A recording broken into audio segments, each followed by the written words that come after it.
There is one last question.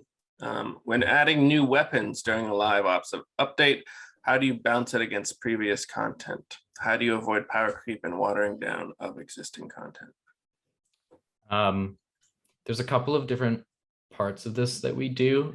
One thing is that I think that power creep is like a little overrated and isn't totally always that bad of a thing. We try and keep it to a bit of a minimum, but we also have realized that, you know, people want to have more fun in the game. And as the community finds the fun for the game, maybe that is considered power creep in some ways. But for us, we try and just keep it all in line with the content that's already in the game, kind of use it as a framework for what we're adding in, and then not worry too much about, you know, if it's completely breaking the meta, because we haven't really had that happen in a long time. Especially with like I mentioned before, bringing in the community feedback constantly for balance updates specifically has been a big part of that as well. But then, yeah, no, that's it. For weapons specifically, though, you put a lot of time into designing each one to sort of feel unique and like fit into a certain niche. And then also like with our attachment system, we also design our attachments to like allow the guns to be sort of pushed even more in those like unique directions.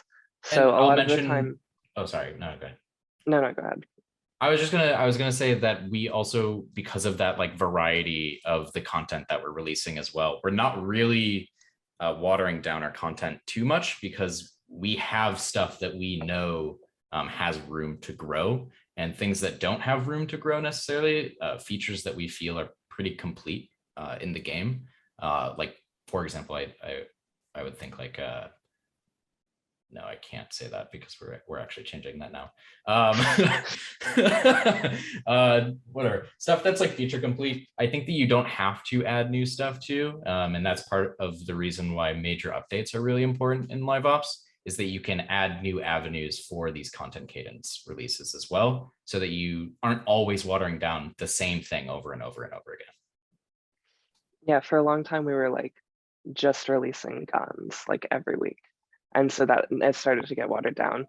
We switched to like only doing maps for like however long, and people are like, why are we getting so many maps, you know? But now that we have guns, we have attachments, we have maps, we have outfits, we have so many different ways that we can sort of give people content that they're excited about. It doesn't end up like feeling stale. Good answer. That's all the questions we have. Thanks, guys.